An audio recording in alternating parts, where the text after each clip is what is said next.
Storytelling. The first drones were meant to die. A decoy salvo raced in, drawing the Kasuka Force jammers and interceptors. Then the real mission lifted. 10 Baba Yagas above the fog, 1.06 micrometers pulses threading a covert path for FPVs hugging the river's skin. West flank, east flank, direct river run. 3 vectors converging toward one interior seam. Mid-flight, a pilot loses lock in a ghosted sensor field and buys seconds with a counter jam. That window is all it took. Stay with me as we trace the moments that turned a depot into a firestorm. Before we move on, please take a moment to subscribe to the channel and like the video. Why wait when you can strike? Because hitting a depot at the wrong moment only breaks shells. Hitting it at the right moment breaks tempo.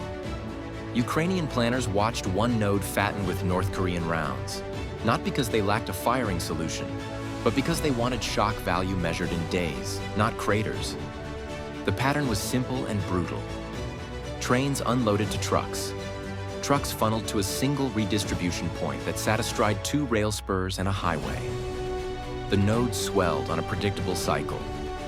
Intake surge, sort, then dispatch. Attacking during intake meant pallets were tightly packed, fuses were nearby, and forklifts kept doors open longer than usual. That short stacking window made secondary blasts more likely and forced wider evacuations after the hit, delaying the next outbound flow. Waiting carried a cost. Every day invited more electronic warfare hardware, a thicker air defense umbrella, and another layer of local counter-drone teams. Systems like Kasuka 4 added jamming in new bands and forced route planners to revise frequencies and altitudes. The risk of dispersion also loomed. If the cargo moved too fast, the blow would land on empty floor space and the damage would stay local.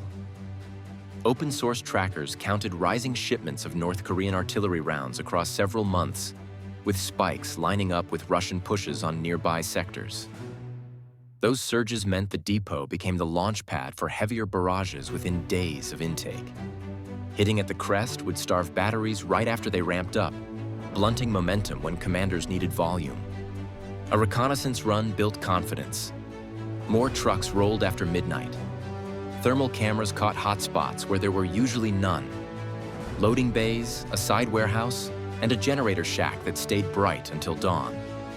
Sentries doubled near the rail fence, and a new jammer hissed into the spectrum after each convoy. The picture said fresh deliveries, tighter security, and a clock that had not yet ticked to dispersal.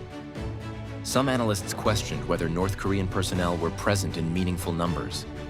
Reporting on that point conflicted. Planners didn't need certainty.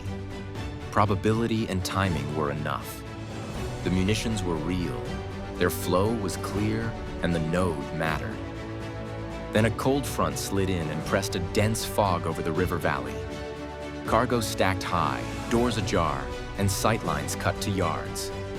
That alignment, weather, stockpile, posture, set the moment.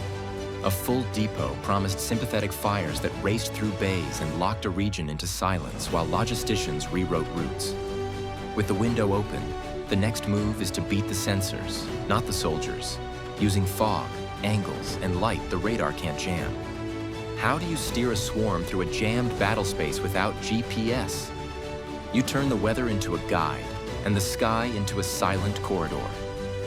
Freezing fog drops a lid over the valley and cuts visibility to less than 100 feet. The river draws a dark line through the floor, smooth and cold, a natural contour that radar struggles to paint. EW gear hisses in every band it can reach. Jammers push noise. Interceptors search for heat and radio leaks. Every sensor sees too much and too little at the same time. That chaos isn't a backdrop, it's the risk. GPS denial and RF clutter shove drones off course. One drift into a banked turn becomes a mid-air. A bad return reads like a wall where there's open water. Miss a cue and a whole wave unravels. Patrols fire at ghosts, chasing thermal phantoms as fog bends and dulls contrast, while real threats skate along the seam where air meets river. Roles split to survive the field. Low FPVs skim at 15 feet over the Seam River, using its surface to stay under most radar lobes. They wear thermal cloaking film that cuts signature and scatters the Doppler look. Above the fog, 10 heavy-lift Baba Yaga platforms climb to clear air and start pulsing coded lasers straight down through the soup. Those pulses don't replace navigation.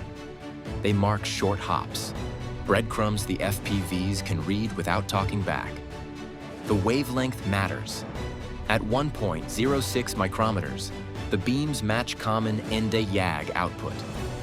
Fog chews at them, scattering and dimming the light, but not enough to kill a short path cue. Through small windows in the mist, the pulse timing lands clean. One pilot loses lock when the EW field spikes. He flips to a fallback mode that reads that timing from above and rebuilds orientation without GPS. No long-range autonomy by laser, just enough to find the next seam. Onboard vision picks up the slack. Models key on hard edges, roof breaks, ventilation boxes, the straight line of a loading bay. Up top, the carriers keep tapping a local grid. Down low, the FPVs ride the contour. Defenders commit to the wrong mass. A decoy swarm burns interceptors and saturates screens. The real vectors move inside the fog lane, closing to 3-foot targeting inside the fence. Guidance is only half the story. The hit depends on angles, and the split swarm is already turning toward one interior seam. 3 vectors line up on one seam and a clock starts. West flank moves first, 30 feet above scrub and storage tanks. East flank slips along warehouse shadows. The river run comes dead ahead under the fog lid, riding the contour. The offsets are seconds, not minutes, just enough to yank defenses in 3 directions before the real punch lands. Every lane gets a cue from above, not a full map, just a laser-tapped aperture where roof truss meets inner wall. Defenses bite hard. North Korean interceptors surge into the fog and turn the sky into a close-quarters knife fight.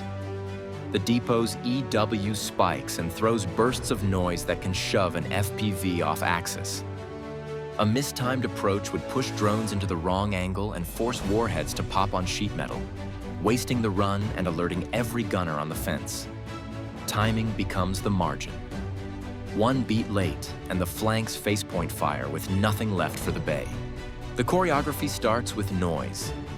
Decoys cross the expected corridors, paint radar, and trigger point defense guns into empty air. Real attackers slide outside those lanes, using laser tags to find the narrow seam inside the bay grid. Fog scatters the beam, but short hops carry. The warheads ride that cue and drop through corrugation at an oblique, slipping past rafters instead of clipping them.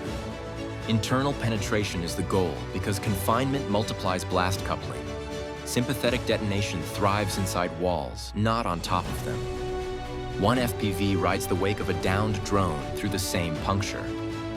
Its fuse delay is set to half a second, long enough to clear the roof and bite into pallets before it arms. The first bursts are small, then the stored propellant stacks kick in and the bay turns into a pressure box. Energy from secondary effects climbs to roughly 500 pounds of TNT equivalent. The wave punches through cinder block dividers and rips open adjacent cells. Power stumbles. EW nodes glitch. Responders try to key comms and get silence as heat races up the vents.